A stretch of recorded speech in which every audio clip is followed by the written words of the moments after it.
অশান্তি নিয়ে আমি চিন্তিত। মামলা যখন আদালতে আছে তখন এই ধরনের হিংসা ঠিক নয়। ওয়াকফ মামলার শুনানি চলাকালীন এই ভাষাতেই উদ্বেগ প্রকাশ করলেন সুপ্রিম কোর্টের প্রধান বিচারপতি সঞ্জীব খান্না। সংশোধিত ওয়াকফ আইনের বিরোধিতায় হিংসার আগুনে পুড়েছে মুর্শিদাবাদের বিভিন্ন জায়গা।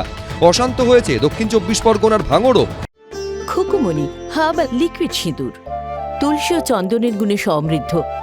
এটি ত্বকের পক্ষে যেমন সহায়ক, ব্যবহার করাও তেমনই সহজ। এই প্রেক্ষাপটে বুধবার ওয়াকফ আইনের বৈধতাকে চ্যালেঞ্জ করে দায়ের হওয়া মামলার শুনানি ছিল সুপ্রিম কোর্টে। সেখানেই প্রধান বিচারপতির মুখে উঠে এলো অশান্তির প্রসঙ্গ। তিনি বলেন, অশান্তি নিয়ে আমি চিন্তিত। মামলা যখন আদালতে আছে তখন এই ধরনের হিংসা ঠিক নয়। তখন কেন্দ্রীয় সরকারের তরফে সলিসিটর জেনারেল তুষার মেহতা বলেন, চাপ প্রয়োগের জন্য হিংসার ব্যবহার ঠিক নয়।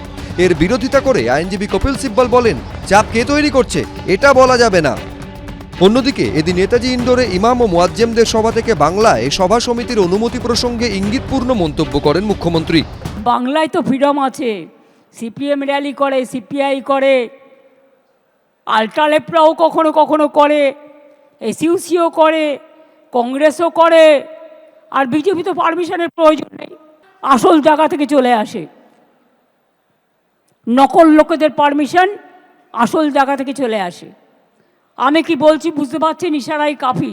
যে রাজ্যে বিরোধী দলনেতাকে একটা সভা করবার জন্য হাইকোর্টের দ্বারস্থ হতে হয়, যেখানে বিরোধী দলনেতাকে আক্রান্ত মানুষকে দেখতে, তাদের পাশে দাঁড়াতে গেলে হাইকোর্টের অনুমতির প্রয়োজন হয়, সে রাজ্যে কোনো গণতান্ত্রিক ব্যবস্থা অবশিষ্ট আছে?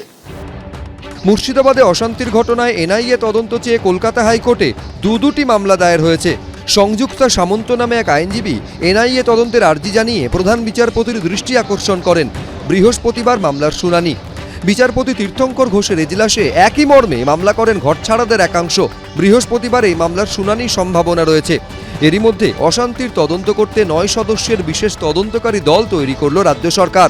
অ্যাডিশনাল এসপি পদমর্যাদার অফিসারের নেতৃত্বে এই টিম জঙ্গিপুর পুলিশ জেলায় সব অশান্তির অভিযোগ খতিয়ে দেখবে। সৌভিক মজুমদার, আশাবুল হোসেন, ময়ূখ ঠাকুর চক্রবর্তী, এবিপি আনন্দ।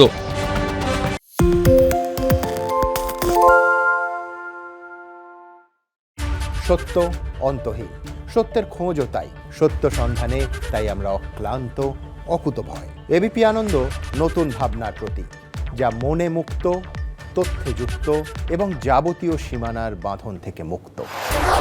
সীমা না শব্দটির মধ্যে লুকিয়ে আছে মানা শব্দটি, যেন চোখ রাঙানি এক অদৃশ্য বেড়াজাল, যা আটকে রাখে আমাদের এক ছোট্ট গণ্ডির মধ্যে। একমাত্র সঠিক খবরই গড়ে তুলবে এক মুক্ত সমাজ। সেই জগৎ গড়ার লক্ষ্যে কোনো সীমানার ঠুকুটি আমরা মানব না। এবিপি আনন্দ এগিয়ে থাকে, এগিয়ে রাখে।